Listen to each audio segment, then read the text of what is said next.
Unexpectedly one day in the Brawlhalla competitive scene, there was a player who went by Hideaway appearing on the Summer Championship stream. He had only entered this tournament to prove his ranked #1 spot on the online ladder meant he was just as good a player compared to those who competed each month in Brawlhalla's tournaments. So far, he was pretty successful, winning all of his matches and is now facing the current world champion in a best-of-5 set streamed by Brawlhalla themselves. At this time, he had no stats, no previous recognized placements, and they didn't even give him the correct avatar next to his name. Despite this disrespect from the production team, Hideaway determined that signing up for this tournament, that top 8 would be a good enough measure to prove he was just as good. As a general rule, most top players take dozens of tournaments before ever appearing in the top 8, and it's often recommended that if you want to improve, you should play in as many tournaments as you can. But you'll find from watching Hideaway, if there's any conventional rules in this game, and sometimes actual competitive rulings, whether intentional or not, he does do his best to break each one. Judging from the combined genius of the viewer vote, you would assume Hideaway and Anime stood no chance against Snowy and Luna. And to the credit of those who voted, they probably had no idea who Hideaway was, and most likely saw that Luna and Snowy had just won the most recent LAN tournament. So it must have been a bit of a shock when at the end of game 1, Hideaway would be seen dropping 760 damage, which if you're unsure of how much that really is, not only is it double the amount of his teammate Anime's, but it's also more than the combined sum of Snowy and Luna on the red teams. Headed into game 2, I can only imagine how hard this may be to comprehend for those watching and playing. The team comprised of a world champion, the most recent LAN winning team, is struggling against someone who's been primarily playing an absurd amount of online ranked matches to prepare for a tournament. And of course, you'll see high-level players also at the top of the leaderboard, but it gets even deeper when you take in how ranked matches are generally perceived. Just taking a quick browse through Brawlhalla's YouTube and one of Luna's downloaded VODs, you'll find some players in a voice call with him joking about how Luna is focusing in on his current ranked match. Luna's trying to focus. Yeah, the guy that's gonna lock in. He'll fucking Save try me. hard. And yeah, it's friends gaming in a call. It's easy to make fun of one another, but in comparison, the ranked sessions were all Hideaway had, so he seemed much more into it as a way to improve. I was just like a ranked warlord, as some people would view it. There was days I'd take off of school to play, like it was bad. Like it was a little bit crazy, but as bad as that was, he always stayed curious as to how well he would do in a tournament, leading us back to the Summer Championship, where Hideaway is now just 2 game wins away from making it to the top 8. Did not succeed. Stood. Your teammates did work. Wait till the dodge.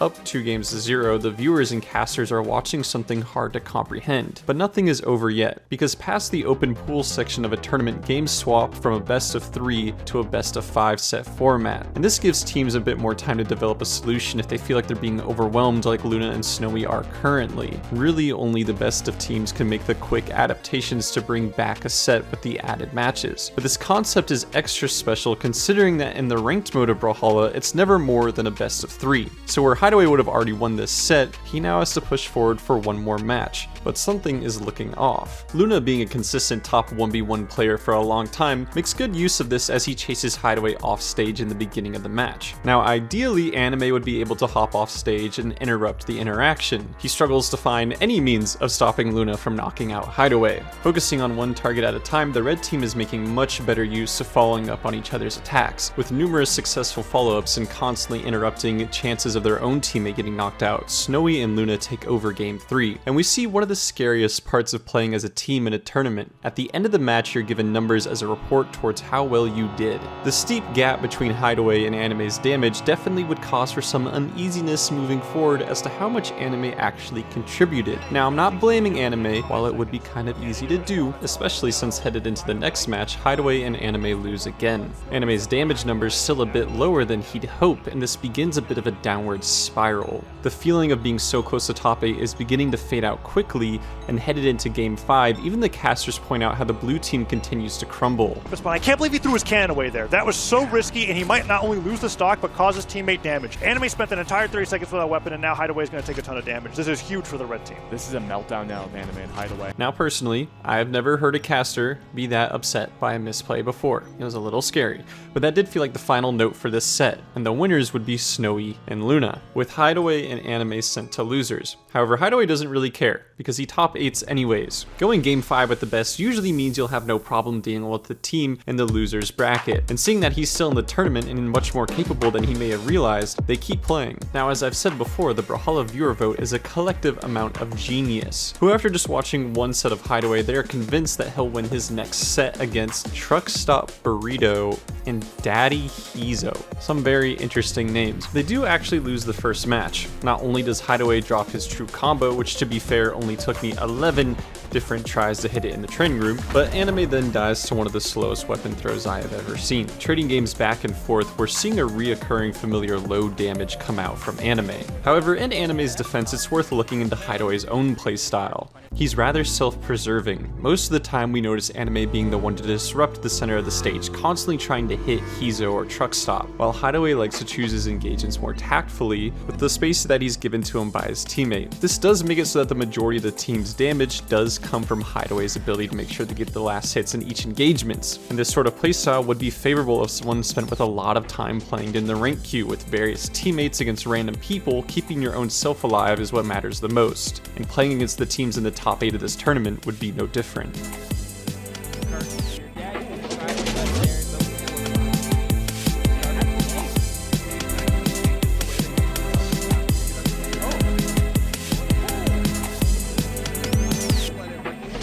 With Hideaway's original goal just being top 8, he may have been selling himself short, but who wouldn't? It was genuinely perceived that his only achievements hardly translated to actual competition. And looking at the bracket ahead, it wouldn't be any easier for the team comprised of a ranked demon and literally the 16th best power ranked player in North America. Facing off against Maiden Experience, Hideaway and Anime start out strong. There's still a lot to prove of what they're capable of doing, but many more teams would like nothing more than to crush the hopes of someone with a breakout bracket.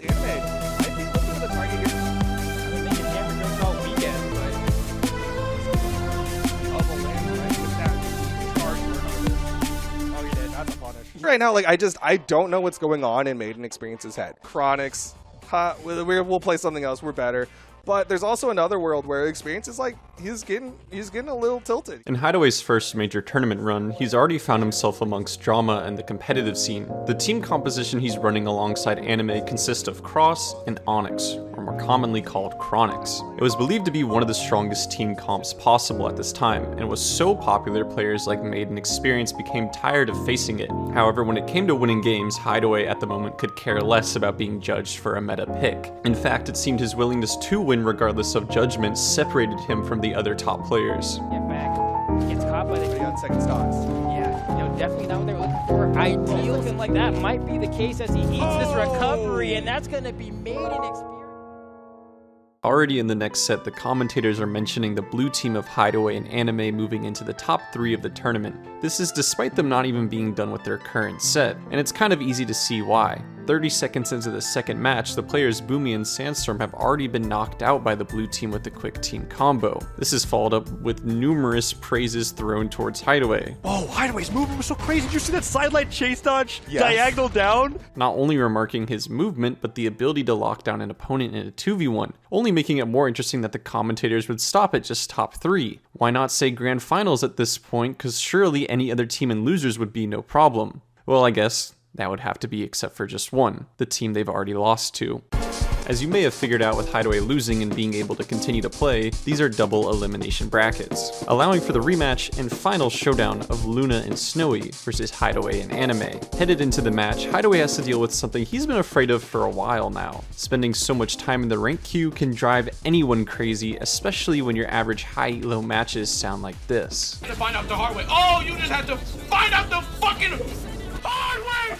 As for Hideaway's condition from ranked-induced trauma, he had developed a bit of an ego problem. I didn't really want to get my ego hurt, so I wouldn't play in community tournaments because I know people play better in tournaments. I know people do.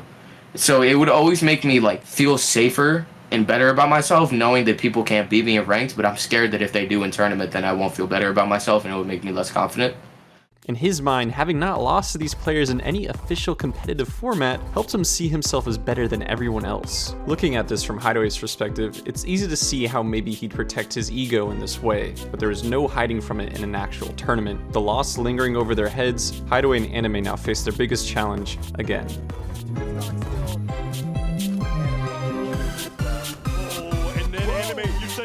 empty. Look at that. I mean, my goodness. Like, Luna has it. Okay, no, Snowing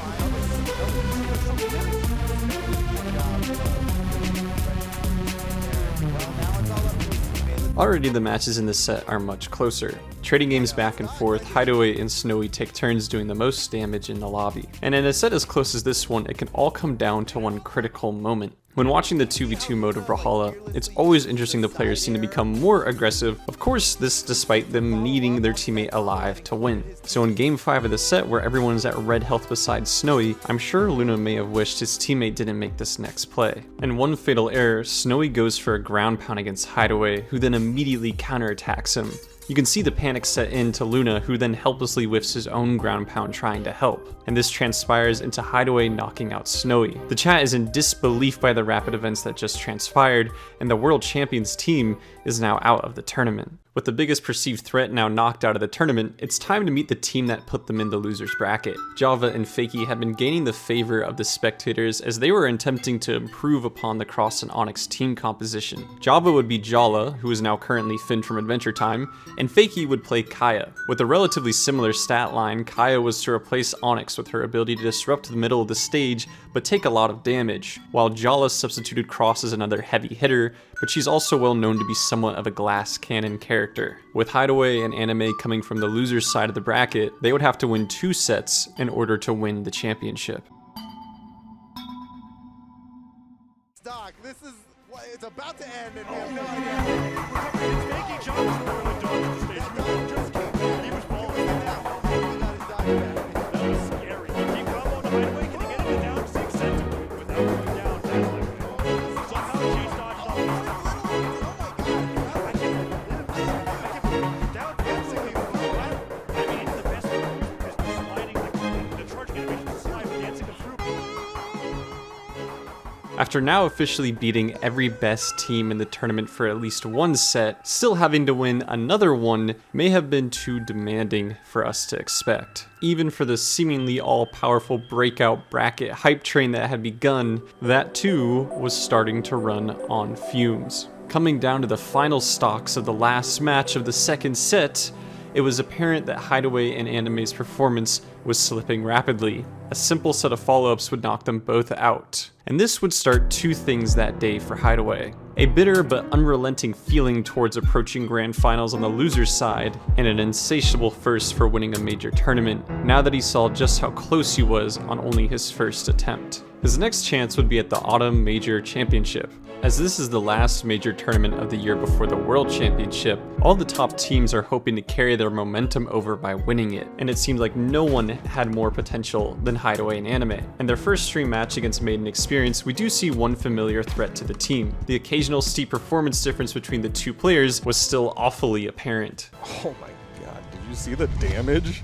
I did not. It was like 700 on the side of, I think, Hideaway, and then 300 on the side of Anime. The newfound fascination of this breakout team often lived with Hideaway's consistent, ridiculous performances. However, in Game 5 of a match point scenario against Maiden Experience, Hideaway and Anime were in desperate need of securing the lead. This game also decided if Hideaway would get a rematch against Java and Fakey, who defeated them in the last grand finals. If Anime and Hideaway could stay afloat in the winner's side of the bracket, they were confident they could win the entire tournament.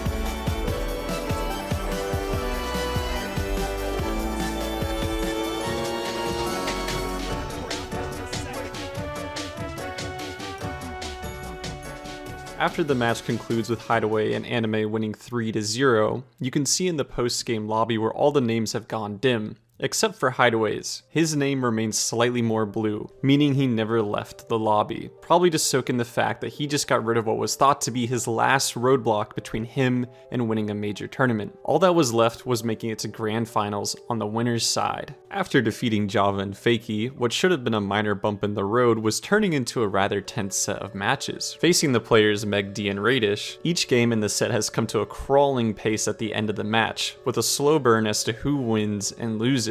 Hideaway, of course, exhaustingly putting up some of the highest damage numbers seen out of any team member in the entire tournament. It's 722 damage from Hideaway. Holy cow. With things now turning into a tense Game 5 scenario, it seems the intensity may have caused one of the game's casters to have an odd slip up in his speech. This is where it counts in game number 5. Hideaway now on tournament stock no matter what. Hideaway is not actually on tournament stock. If they lose here, they'd be sent to the loser's bracket, but still in the tournament. Despite that being something he now hated, it surely shouldn't mark the end of their run. We were game 5 against Megdi and Radish. We already 3-0'd Java Fakey, which was we got knocked out by last tournament. We 3-0'd them. I think he hit me and Megdi with a side light, and I dodged down, and he was on can light, did a GCN light getting me killed, and I was last out of game 5. It was even game 2, and we lost. We lost the tournament because of that. I was so upset. So fucking upset. The grand finals would end up being Meg D and Radish versus Java and Fakey. Hideaway had mentally checked out of this tournament after the unfortunate knockout by his own teammate, which then they fittingly lost their remaining matches to Java and Fakey. So upset at their performance, Hideaway would make the remark that he wouldn't even attend the World Championship at the end of the year, leaving Anime to have to look for another teammate for BCX. It would take the days following after the World Championship for Hideaway to eventually get picked up by another player, forming the team of Snowy and Hideaway. This team looked unstoppable, going on a spree of winning community tournaments, the Gobble Gauntlet, Moonlit, Kingdom, and Moose Wars 2v2 tournaments. All these 4 ridiculous named tournaments went to Hideaway and Snowy. In fact, the only thing larger than the hype for their first major tournament performance seemed to be their own confidence and a bit of ego, the peak of which would extend as far as putting money down against Meg D and Radish after getting upset with them in the online ranked queues. For many of us who couldn't catch the community tournaments and the VODs that vanished into mid-air with no footage, we finally got to see this team in action. When the hype finally died down and the match started to play out, many spectators were disappointed. Wait, he's slipping. He's slipping. Is he? He's Oh, nervous. he got nervous. He's nervous. I'm nervous. It's actually sad. The Hideaway we were acclimated to seeing was not playing like normal, and at the end of the match, the damage numbers got even more bizarre. Snowy dropping over 800 damage and Hideaway being dragged along. It appears their community tournament winning spree on the surface, while successful, may have been hiding something important. They were able to win these matches as seen in the set against Meg D and Radish, but it was in the style that Snowy got to play this confident damage dealing role, while Hideaway was supposed to be on his back foot looking to help, something clearly he had no confidence in doing.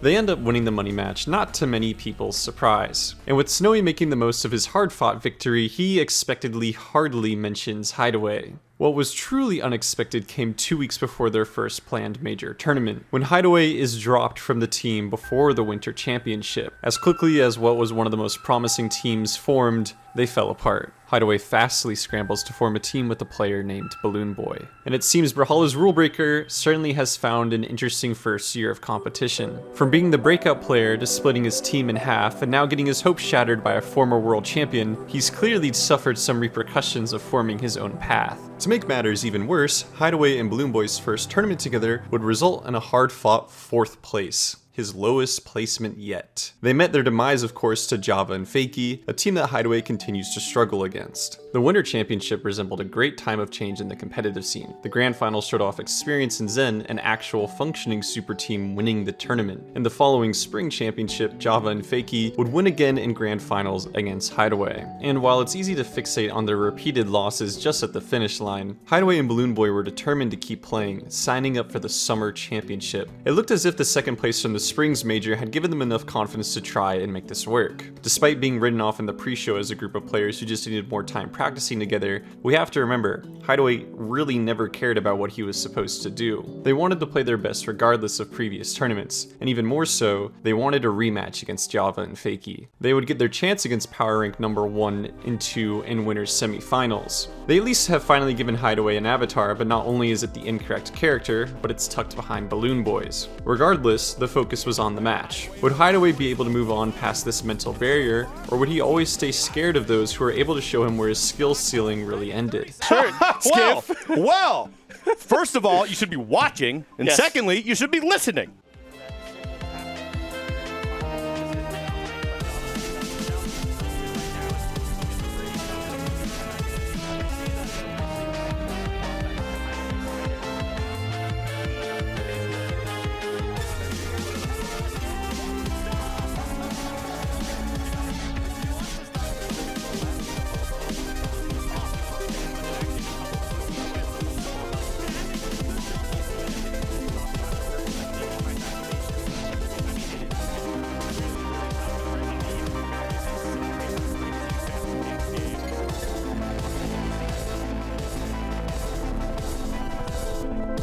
While the victory was great, it still unfortunately coincided with the dominance of what was North America's strongest team of Zen and Experience, who despite going Game 5 in Winners Finals, Hideaway and Balloon Boy lost to them. They even make it back to Grand Finals on the loser's side just to be obliterated in a 3-0 fashion. At least, Hideaway had successfully lasted longer in tournament than his bracket demon, but he still had one last hill to conquer that year, and only one more attempt. With the Autumn Major Championship on the rise, it marked a full year since the tragic falling out of Anime and Hideaway. Upon entering the tournament, we see a very early loss to what seemed to be random players at the time, and Hideaway began to doubt the very team he created. This was my teammate, this is what I want, but me and him just didn't win, Starting so early in the loser's bracket was rare for Hideaway, and he had just so happened to end up there in the most weird and chaotic bracket possible. In their first stream match against the Canadian team of Pugsy and Walshy, you may notice the giant bone that Pugsy is wielding. This polarizing weapon is called Greatsword. With no real consistent follow-ups, short stun time attacks leading to tiny windows for your teammate to assist on,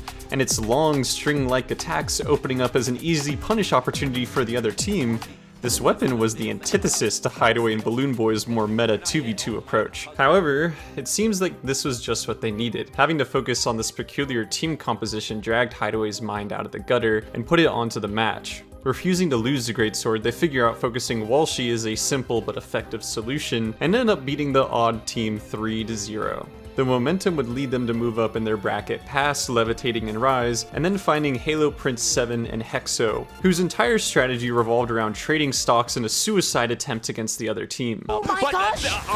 Never mind, for a second right there, what a play! I get what they're doing. They're playing for the first stock lead, and then they're gonna go for as many stock trades as humanly possible. That's beast! While this strategy is awfully terrifying and particularly targets Hideaway, Balloon Boy's skills were starting to shine. In Game 2, he drops 707 damage, showing that even if Hideaway is being focused, his ridiculous one-on-one ability with those left on stage made him a threat. Balloon Boy, after all, was only noticed and picked up due to how well he was doing in the 1v1 scene of Brawlhalla, and thankfully was the perfect counterpick to yet another extremely unusual team. This now brings Hideaway and Balloon Boy to Losers Finals, where instead of Java and Fakey, we now have Snowy and Fakey. While many viewed this to be a relief for Hideaway, I like to point out that after the Summer Championship, I think they still would have beat Java and Fakey regardless if Java was actually there. What was very satisfying for many of those who had been hoping to see Hideaway get his revenge against Snowy was the classically high damage numbers after each match. Mirror matching each other's character,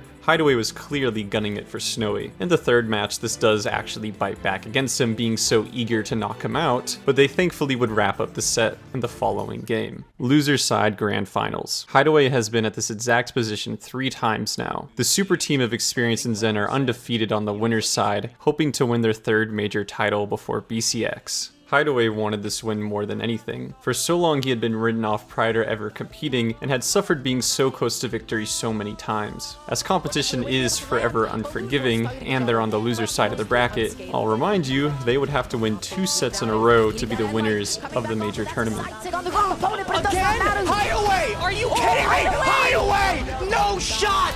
Unbelievable! You gotta be kidding me! This is MVP behavior! Team is looking right now. Experience down inside and then into.